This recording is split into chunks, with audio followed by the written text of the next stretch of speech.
رمضان کا مہینہ تھا۔ مکہ کے مقدس سرزمین پر سحری کا پہلا وقت تھا۔ فضا میں نماز فجر کی اذان گونجنے لگی۔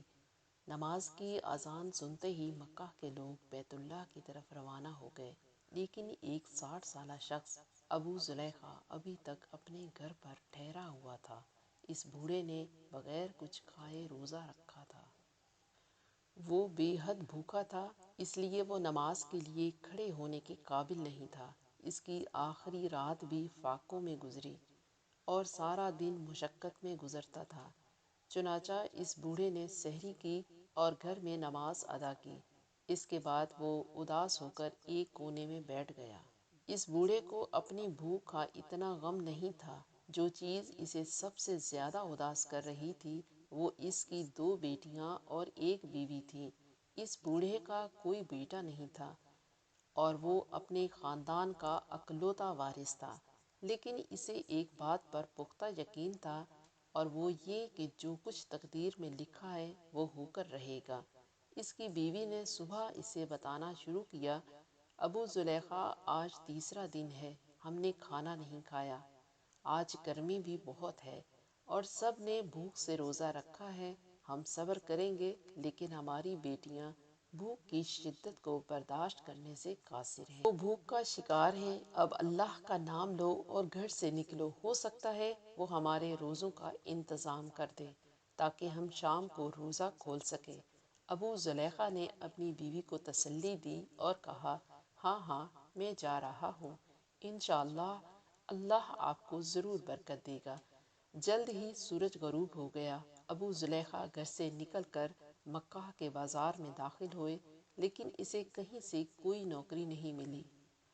جیسے جیسے دن گزر رہا تھا گرمی کی شدت میں اضافہ ہوتا جا رہا تھا، لیکن اسے کوئی کام نہیں ملا۔ مایوسی کے عالم میں وہ بازار سے نکل گیا اور چلتے چلتے مکہ کی ایک وادی میں پہنچے۔ کافی دیر چلنے کے بعد وہ بہت تھک چکا تھا اور زمین پر بیٹھ گیا۔ وہ گہری سوچ میں تھا اور سوچتے سوچتے وہ جہاں بیٹھا تھا وہیں دائیں جانب سے نرم مٹی کھودنے لگا اور دل ہی دل میں کہنے لگا، آج نوکری نہیں ملی تو گھر والوں کے کھانے کا بندوبست کیسے کرے گا؟ مٹی کھودتے ہوئے اچانک اس کا ہاتھ کسی نرم و ملائم چیز سے ٹکرا گیا۔ اس نے ہاتھ بڑھا کر باہر نکالا۔ اس نے دیکھا کہ یہ ایک ریشمی کپڑے کا تھیلا تھا جو سونے کے سکوں سے بھرا ہوا تھا۔ اس تھیلے کو دیکھتے ہی اس کی بھوک اور پیاس ختم ہو گئی۔ اس کی آنکھیں خوشی سے چمک اٹھیں۔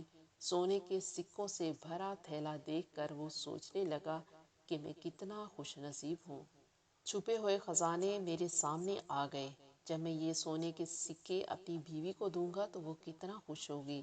ابو زلیخا بہت پرجوش ہو گئے اور روشن مستقبل کے خواب دیکھنے لگا، لیکن اچانک اس کا ایمان اس سے ٹکرایا اور وہ سوچنے لگا کہ یہ دولت میری نہیں ہے، کسی نے اسے کھو دیا ہے اور یہ مجھ پر جائز نہیں۔ جو بھی اس کا مالک ہے مجھے اس شخص کو تلاش کرنا پڑے گا اور مجھے یہ مال اس کو دینا پڑے گا۔ اگر مجھے وہ شخص نہ ملے تو یہ مال جائز ہوگا۔ جب 1 سال تک اعلان کرنے کے بعد مجھے وہ شخص نہیں ملا، پھر اس کا دماغ سوچنے لگا کہ کیوں نہ میں سونے کے چند سکے نکال کر استعمال کر لوں۔ بعد میں محنت کر کے اس میں سے تمام سونے کے سکے نکال کر واپس رکھوں گا۔ پھر اچانک اسے خیال آیا کہ اے اللہ کے بندے، صبر کر، یہ خزانہ غدار ہے۔ زندگی کے آخری حصے میں پہنچ چکے ہیں اور آپ اب بھی ہوشیار کام کرنے کی کوشش کر رہے ہیں۔ اس نے اپنے خیالات کو دل سے جھٹک دیا اور فیصلہ کیا کہ جب تک اسے اس تھیلے کا اصل مالک نہیں مل جاتا وہ اسے اپنے پاس رکھے گا، اور وہ تھیلا لے کر گھر کی طرف چلنے لگا۔ وہ دروازے سے گھر میں داخل ہوا اور کمرے کی طرف چلنے لگا۔ اچانک اس کی بیوی نے اسے دیکھا۔ وہ اس سے پوچھنے لگی، ابو زلیخا، تم کھانے کے لیے کیا لائے ہو؟ بیوی کی آواز سن کر وہ چونک گیا اور بیوی سے کہنے لگا، میں آج کچھ نہیں لایا۔ یہ کہتے ہوئے وہ بیگ اپنے پیچھے چھپا رہا تھا۔ ابو زلیخا نے آج تک اپنی بیوی سے کوئی بات نہیں چھپائی۔ جب اس کی بیوی نے دیکھا کہ اس کا شوہر اس سے کچھ چھپانے کی کوشش کر رہا ہے تو اس نے سخت لہجے میں کہا تمہارے پاس ضرور کچھ ہے، لیکن تم چھپا رہے ہو، جلدی بتاؤ تمہارے پاس کیا ہے۔ ابو زلیخا پر ظاہر تھا کہ اس کی بیوی نے انہیں کچھ چھپاتے ہوئے دیکھ لیا ہے۔ اس نے بیوی کے سامنے ہاتھ جوڑے، اس کے پاس ایک تھیلا تھا اور پھر اس نے اسے سب کچھ بتایا کہ اسے یہ بیگ کہاں سے ملا۔ کلثوم ایک مذہبی خاتون تھی، لیکن اس میں ابو زلیخا کی طرح صبر نہیں تھا۔ اس نے فوراً اپنے شوہر سے کہا اس میں سے کچھ سکے لے لو اور کھانے کے لیے کچھ خرید لو۔ ابو زلیخا نے غصے سے جواب دیا نہیں، ہرگز نہیں، اگر تم نے اس تھیلے کو ہاتھ لگایا یا کسی کو اس کے بارے میں بتایا تو میں تمہیں طلاق دے دوں گا۔ کلثوم ڈر گئی اور خاموش ہو گئی۔ اس نے یہ رات بھوک سے گزاری۔ اگلے دن ابو زلیخا گھر سے نکلا اور سوچنے لگا کہ آج میں نہ صرف مزدور کو تلاش کروں گا بلکہ اس تھیلی کے اصل مالک کو بھی تلاش کروں گا تاکہ میں اسے تھیلی دے کر ثواب حاصل کر سکوں جو مجھ پر جائز ہوگا۔ اسی خیال میں چلتے ہوئے وہ حرم کی طرف روانہ ہوا۔ جب وہ وہاں پہنچا تو دیکھا کہ وہاں بہت ہجوم ہے۔ ایک یمنی شخص بلند آواز میں اعلان کر رہا تھا کہ اے اللہ کے بندو، میرا ایک تھیلا گم ہو گیا ہے جس میں سونے کے 1000 سکے تھے۔ جو شخص اسے رمضان المبارک میں واپس کرے گا اللہ اسے 700 گنا زیادہ اجر دے گا۔ جب اس یمنی نوجوان نے اعلان مکمل کیا تو ابو زلیخا نے ہاتھ اٹھا کر کہا مکہ میں بہت غریب لوگ ہیں، ممکن ہے آپ کا بیگ کسی خدا ترس شخص کے ہاتھ میں ہو۔ اگر آپ چاہتے ہیں کہ آپ کا بیگ واپس کیا جائے تو آپ کو اس کے لیے انعام کا اعلان کرنا چاہیے۔ عین ممکن ہے وہ شخص تھیلی آپ کو واپس کر دے۔ یمنی نوجوان نے فوراً پوچھا بابا جی آپ یہ بتائیں میں سونے کے 1000 سکوں پر کتنا انعام رکھوں؟ تو اس بابا جی نے کہا آپ 100 سکے انعام کے طور پر رکھ لو، یہ بہت زیادہ ہے، میں اپنا معاملہ اللہ کے سپرد کرتا ہوں۔ جس پر اس بوڑھے نے کہا بیٹا یہ بڑی حیرانی کی بات ہے کہ تم اپنے پورے 1000 سونے کے سکے کھو دینا چاہتے ہو، لیکن تم سونے کے 100 سکے انعام کے طور پر دے کر اپنی باقی 900 سکے بچانا نہیں چاہتے۔ جس پر وہ یمنی نوجوان بولا جی یہ میری خواہش ہے کہ میں انعام کے طور پر اتنی بڑی رقم نہیں دے سکتا، اسی لیے میں اپنا معاملہ اللہ کے سپرد کرتا ہوں۔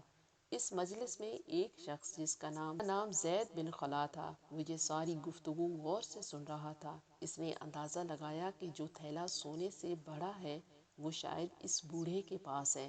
تھوڑی دیر میں جلسہ ختم ہوا اور سب اپنے اپنے گھروں کو لوٹنے لگے۔ اس کے بعد زید بن خلا ابو زلیخا کے پاس گئے اور کہا کہ بابا جی مجھے آپ سے ایک کام ہے، کیا آپ میرے ساتھ آ سکتے ہیں؟ بوڑھا فوراً مان گیا اور اس کے ساتھ چلا گیا۔ زید بن خلا کی دکان کے باہر کچھ سامان پڑا تھا۔ ابو زلیخا کی مدد سے اس نے سارا سامان دکان کے اندر رکھ دیا۔ یہ سامان اتنا بھاری نہیں تھا اور کام بھی 2-4 گھنٹے میں ختم ہو گیا، لیکن پھر بھی ابو زلیخا کو پورے دن کی تنخواہ دے دی۔ وہ سمجھ گیا تھا کہ ابو زلیخا کو پیسوں کی اشد ضرورت ہے، اس نے فوراً کام اس کے حوالے کر دیا۔ ابو زلیخا نے زید بن خلا کا شکریہ ادا کیا اور اپنے گھر کی طرف چلنے لگا۔ زید بن خلا اس بوڑھے کے پیچھے جانے لگا۔ وہ ابو زلیخا کے پیچھے پیچھے اس کے گھر تک گیا اور جب وہ اپنے گھر میں داخل ہوا تو زید بن خلا غور سے سننے لگا۔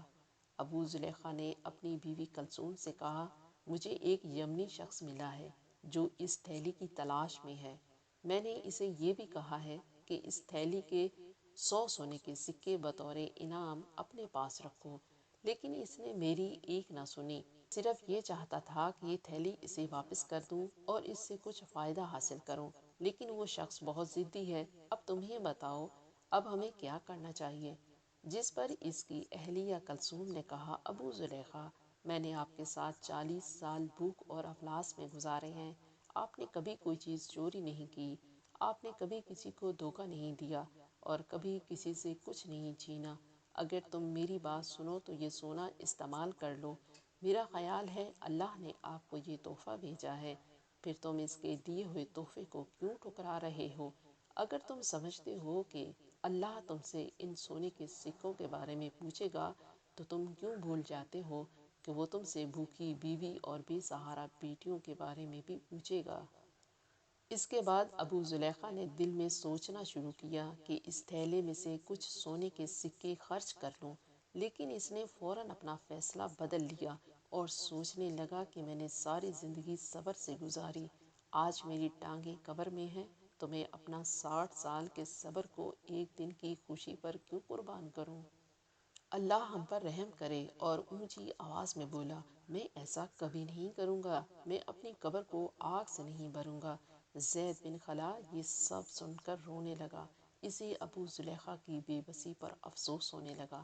اس نے اسی وقت ابو زلیخا کے دروازے پر دستک دی۔ ابو زلیخا فوراً باہر نکلے۔ زید بن خالد نے ابو زلیخا کو گلے لگایا اور رونے لگا، اے اللہ کے بندے، میں تیرے صبر پر قربان جاؤں، اللہ آپ کو بہت اجر دے گا، تم بتاؤ میں تمہارے لیے کیا کر سکتا ہوں؟ ابو زلیخا نے جواب دیا، اے اللہ کے بندے، آپ نے پہلے ہی میری بہت مدد کی ہے، تم نے مجھے تھوڑے سے کام کے بدلے پورے دن کی مزدوری دی۔ پھر زید بن خلا نے سوچا اور کہنے لگا، مجھے معلوم ہے کہ آپ کے پاس سونے کی تھیلی ہے، تم یہ کام کرو، انعام کی رقم تھوڑی کم کر دو، شاید وہ شخص راضی ہو جائے۔ اس کے بعد زید بن خلا وہاں سے چلے گئے۔ کچھ دیر بعد نماز مغرب کی اذان ہوئی۔ ابو زلیخا نے جو تھوڑی سی رقم کمائی تھی وہ اپنے گھر والوں کے ساتھ بیٹھ کر اس رقم سے افطاری کرنے لگے۔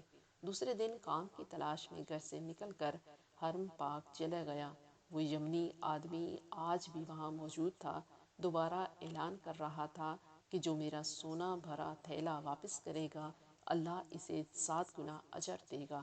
ابو زلیخا نے پھر ہاتھ اٹھا دیا اور کہا، اے نوجوان، میں نے تمہیں بتایا تھا کہ مکہ میں بہت غریب لوگ ہیں، ہو سکتا ہے وہ تھیلی کسی سخی کو دے دی جائے اور وہ انعام کے لالچ میں آپ کو واپس کر دے۔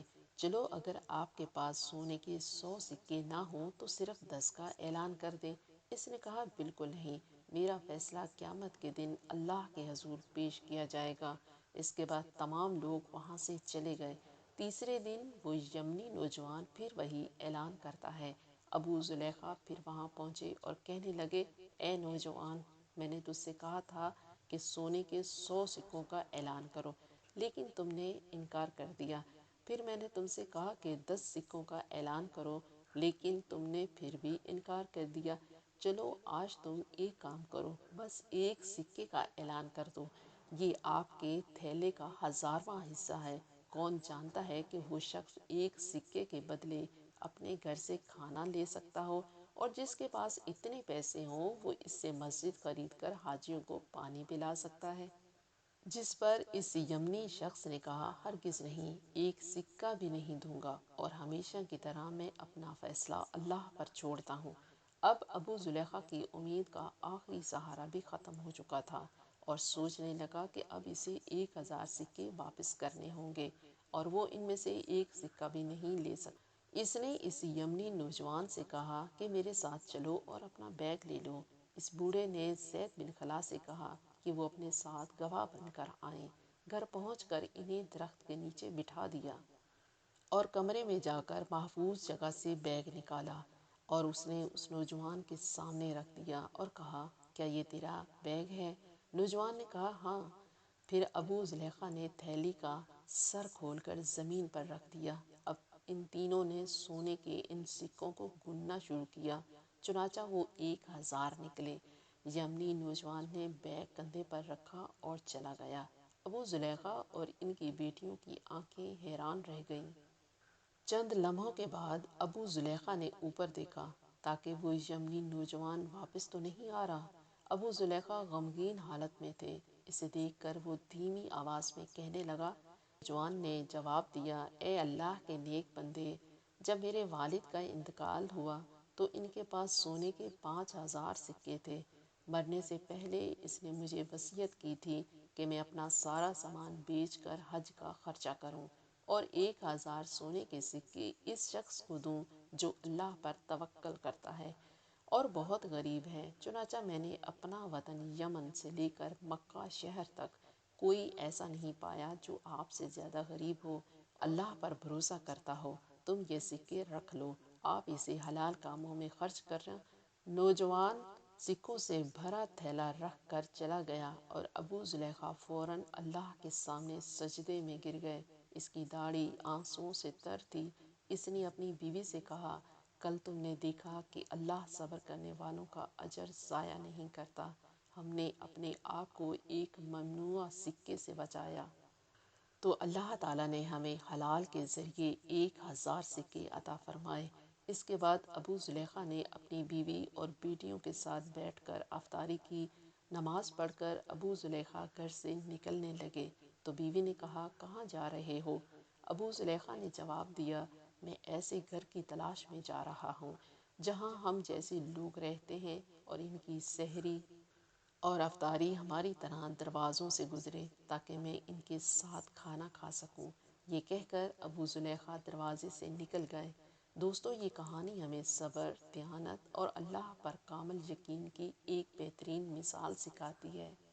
انسان کی زندگی میں مشکلات اور آزمائشیں آتی ہیں، لیکن جو لوگ صبر کا دامن تھامے رہتے ہیں اور اپنی دیانت پر ثابت قدم رہتے ہیں، اللہ انہیں ایسی جگہ سے رزق دیتا ہے جہاں سے انہیں شک بھی نہیں ہوتا۔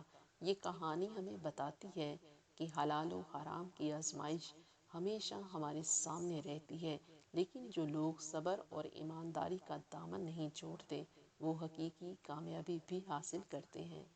بعض اوقات تھوڑی سی مشکل انسان کو غلط راستے پر لے جاتی ہے، لیکن جو لوگ اپنے ضمیر کی آواز پر کان دھرتے ہیں وہی آخر سرخرو ہوتے ہیں۔